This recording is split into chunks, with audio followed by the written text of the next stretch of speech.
Hi everyone, my name is Michael and I'm one of the channel sales engineers here at Jamf.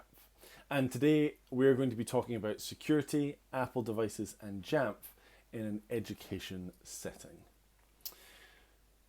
We're going to be looking at adding in multiple layers of security to help protect the devices that are being used in schools, to protect the devices and also to protect the users. Now, to start off with this, we're going to start with a quick analogy to help us understand these layers that we're going to introduce. So let's imagine you've moved into a new home. You've had the delivery team move all of your belongings in and you start to unpack your boxes. You set up your kitchen, your living room, and you've worked out which rooms are going to be the home office and the bedrooms. The first night quickly approaches, and what would be the first thing that you check before going to bed?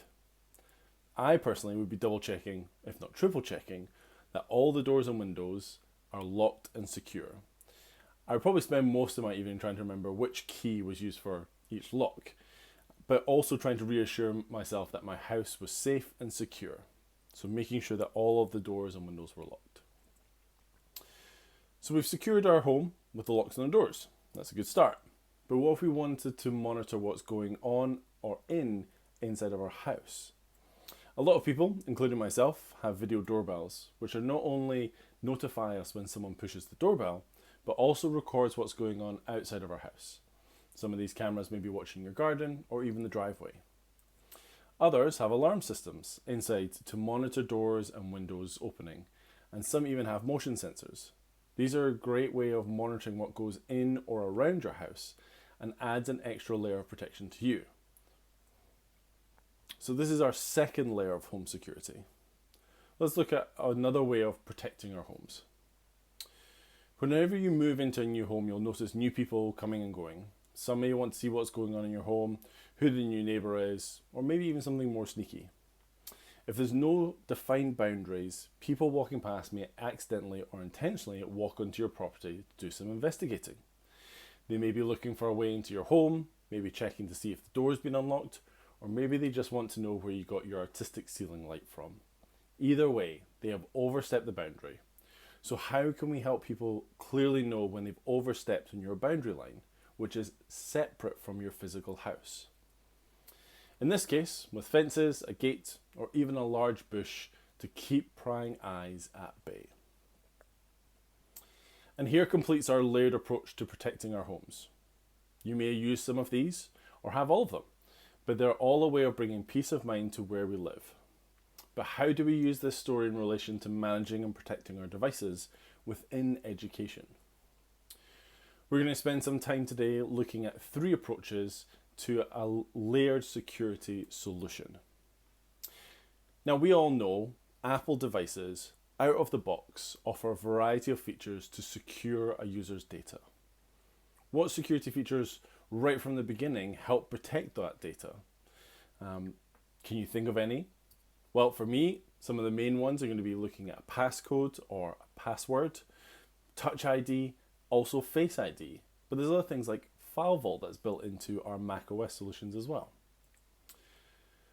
Going back to our analogy of locking the door of our homes, the responsibility rests on the owner of the house.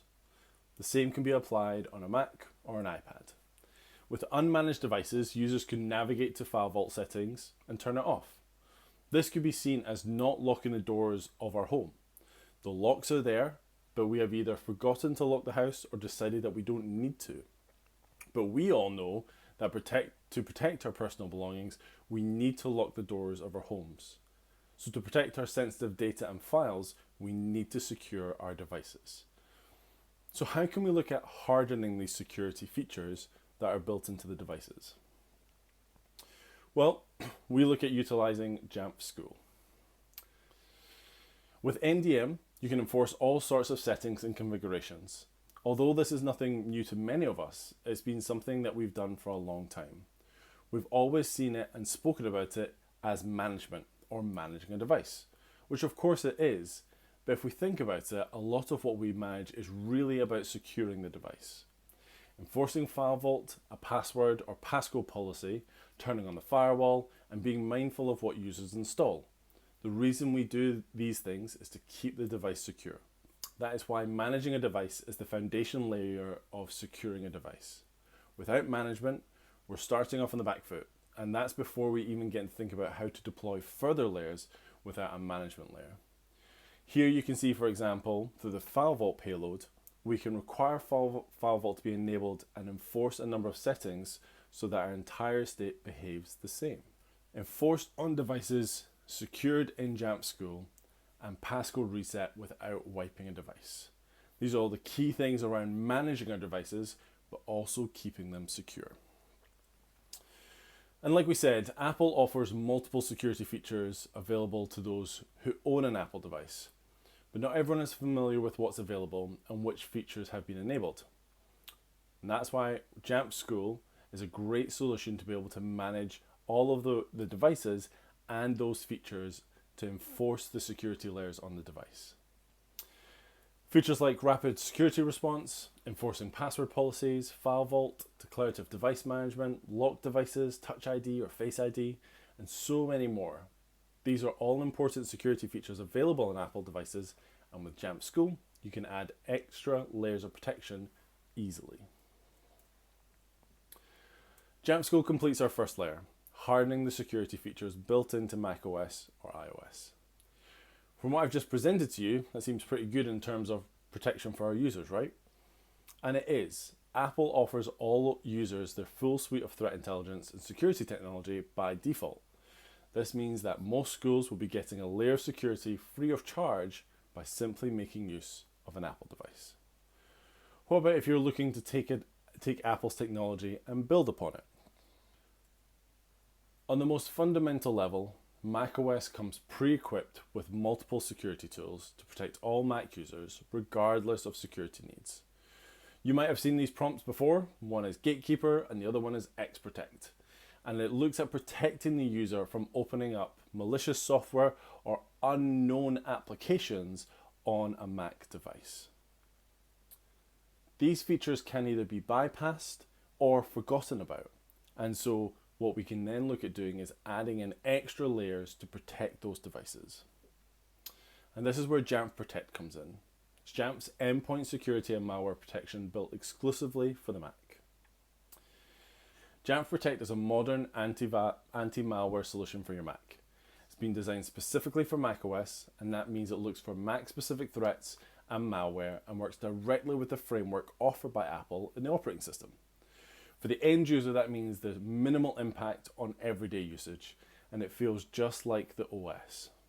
It simply keeps the user safe, and the technology doesn't get in the way. The Jamf Threat Labs team maintain our Apple-specific threat intelligence database to prevent known malware from running on a device. Now let's look at a user experience when Jamf Protect blocks known malware from executing. Very quickly we see that the malware is prevented from executing because Jamf Protect scanned and identified it as a known threat, advising the user as such. And in the background, the malware was prevented from ever running, and importantly, it's been quarantined, so it's out of the user's reach and keeping them safe. Here we can see the alert inside of Jamf Protect that was generated by this event, containing information such as the host information and the user involved, the path to the malware file detected, and the name of the malware threat signature that was matched. Now, detecting known malware is one thing, but what about novel attacks? Malware that's not known, but that has suspicious processes or behaviors. A big Jamf Protect differentiator is the ability to collect and analyze data on devices and sift out suspicious and malicious behaviors. You will quickly be alerted to malicious actions on applications, scripts, and users in the Jamf Protect console, and then be able to take actions based on the behavior. Again, our built-in analytics are powered by our Jamf Threat Labs and mapped to the MITRE ATT&CK framework. But what does all of that really mean? As we said at the start, attacks are becoming more sophisticated. That means attackers are more aware of antivirus software, and instead of delivering a payload that does one bad thing that would cause a red flag, they instead chain actions together. Some of these actions or behaviors on their own are harmless, but if linked with another action, could suggest something more malicious is going on. Jamf Protect alerts admins to these kind of behaviors to make sure threat hunting or investigations on Mac are simple. Of course, today we only focused on one of the many tools available as part of Jamf Protect. And there are much more to offer, from removable storage controls, such as preventing usage of USB drives unless encrypted, or even sending data to your SIEM environments. Going back to our analogy of a house, this is like living out in the country. You think you're safer since you're not in a densely populated area, but the threats still exist. Surveillance and alerts through cameras or alarms are ways for you to retain that peace of mind by analyzing suspicious behavior. Our last layer, like our story, focuses on keeping threats at a distance and setting a boundary between us and them. This layer focuses on protecting our devices and users before threats reach the endpoint. So what are some of the security challenges with technology in the classroom? Well, here we have a student, they've got their laptop, and they're ready to start doing work in the classroom. So here it looks like they're loading up their resources. Oh, it actually looks like they want to play some games in class. So how can we help students stay focused on the task at hand whilst also protecting their devices? And this is where we look at introducing Jamf Safe Internet to help with some of these challenges. When it comes to Jamf Safe Internet, there are really two sides of it. Two sides of the same coin, but they do focus on different things. The first is keeping students from accessing inappropriate content, and that is done through our content filtering that is powered by DNS over HTTPS, and also on the newly released on-device content filtering technology. It's also the part of Safe Internet that almost everyone will be familiar with. It's the ability to ensure that students and teachers can't access inappropriate content based on categories. As you can see, we have an extensive list and can drill down into many categories to block certain aspects of that category. And of course, you can add custom domains should you have specific needs. If we go back to our student device, which is now being managed, you'll notice that when they try to access the same resources that they tried last time, they're now presented with a Safe Internet block site. It states why it's been blocked under the site classification, other games, but this also allows you to be able to block other websites based on categories, or again utilizing custom domains so that you can allow specific websites. One of the great things with the on-device content filtering is that you're able to block YouTube as a whole, but you're able to specify specific videos that you would like students to be able to access. Now, here we've moved on to our iPads, and here we've got a login screen for our user to be able to log in. The reason why there's two is one is the real website and the other is a phishing website. Can you guess which one is which? Well, to be honest, they both look very, very similar. Now, with Jamf Safe Internet, the other side of that coin is the web-based threat prevention. Jamf Safe Internet takes out the need for us to guess whether a link is legitimate or not. And it focuses on preventing spam and phishing attacks to keep students and teachers safe. So let's have a quick look. Here we have our student's iPad, and it looks like they're going to check their email. Notice that this is an email from the IT support department, and it looks quite urgent. It mentions that there's been a password breach and that they need to reset their password. There's a link on there in order to do this, and it appears like a Microsoft link, and it's from IT. So, okay, let's do it. Now, there may be some people looking at this and seeing a few things that look a bit bizarre, like the funny way of spelling Microsoft, or how this is the IT department thinks it's Jamf and not Jamf. But these are really easy things to miss, especially with the pressure of urgent in the subject line. The student taps on the link and expects to be taken to a website to reset their password. But this email wasn't from IT. It was a phishing email, and Safe Internet has blocked the student from going to this malicious site. Had the student followed the link and entered their username and password, they might have been given a bad actor access to a school-owned device, where they could have attempted to gain access to other user accounts and worked up to gaining wider access and potentially accessing confidential data. Now, back in the console of Safe Internet, we're able to get clear reporting around which websites have been accessed and blocked. We're able to see these sites are being categorized along with the activity and the number of requests, blocks, and the number of devices. And our enterprise AI engine, Miriam, finds zero-day threats to protect students and teachers. Now, obviously, we can't cover everything inside of Safe Internet today, but we have lots of other amazing features built into Safe Internet.